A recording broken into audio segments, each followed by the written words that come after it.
That music means that we are now 10 days and counting until the midterm elections. Can you believe it? It's all coming down to the wire here, but not where many expected. Democrats now being caught a little bit off guard in New Jersey, of all places. Two states, actually, where they had hoped to hold their Senate seats, West Virginia and New Jersey, are now looking interesting, to say the least, which they usually aren't. In New Jersey, Chuck Schumer's PAC appears to be dumping another $3 million in a last-ditch effort to support Senator Bob Menendez against his challenger, Republican Bob Hugin. And that's on top of the $3 million that they just threw in, I think, about a week or so ago. In West Virginia, depending on which polls you trust, could be anybody's race there between popular Democrat Joe Manchin and his Republican challenger, Patrick Morrisey. Here now to help us get updated on exactly how close these races are, Chris Stirewalt, Fox News politics editor. Good to see you, sir.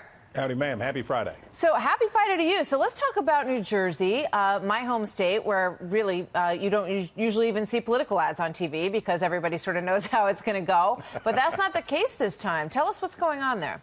Well, look, can you imagine how upset Democrats are that they're having to spend all of this money on what should be a safe seat? Bob Menendez's decision to seek re-election, despite his indictment. Now, look, he ends up with a hung jury, and prosecutors say that they're not going to carry the case forward, but it has put a terrible stink over it, and it has developed enormous ill will among the Democratic Party in New Jersey that they're having to do all of this for this guy. Now, look, he's still favored to win. Make no mistake about that. The tightening of the polls is unmistakable, but we remember the lean of the state. We remember the vibe of the year. So he's still favored to win. But now they got to sweat it, and they have to take money away from other races where it might be better spent and spend it on saving a seat that they shouldn't have to be trying to save. Yeah, I mean, as you said, those cases, he was not convicted on those charges, obviously. He's still in the Senate and he's running. He did have ethics charges. He was sanctioned. What's the word? Censured by the ethics committee for exactly the same charges that he was up against. So maybe some of that is hanging around, as you say, has put a stink on some of that race.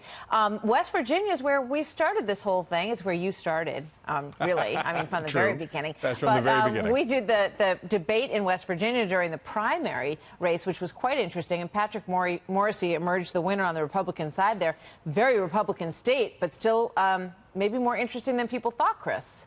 Look, Joe Manchin is, again, favored to win. Democrat is favored to hold here. He's enormously popular. He's a former governor. He's been elected statewide many, many, many times. He's been in state politics in some form or another since the late 1980s. This is a guy that people know and generally like in West Virginia. But Morrisey, and really everybody ought to remember this. When you start out and you have an election and nobody has ever heard of candidate X, so do you like popular former governor Y, or do you like candidate X who you've never heard of and don't even know what party he's in? Well, guess what? X is going to trail by more than he should. As we get closer to the end and everybody knows which team everybody's playing for, these numbers tighten up, and it creates maybe not enough to get over the finish line, but it creates that tightening. Especially in a place where President Trump won by a bigger stretch than anywhere else in the country. Quick quote from Politico with regard to the Florida race, Chris, and I want to get a quick thought from you on this. Trump aides have been in contact with top Florida Republicans on a near daily basis, and people close to the president concede that they are worried. Trump fears Florida wipeout was the title of this story. What say you? They have not been having a good run in Florida in either the Senate or gubernatorial race. But, again, that same effect, that same tightening we've seen in some polling, the president's going to be back down there maybe 2 more times, we're hearing, and he's going to stump hard. But Florida, I don't know whether you know this, sometimes they have narrow elections. And Florida is a very evenly divided state. Democrats feel like they have the mojo. I think there was a close presidential election there, if I remember correctly. Something. Thank you, Chris. Good to see you as always. You Happy bet. Friday.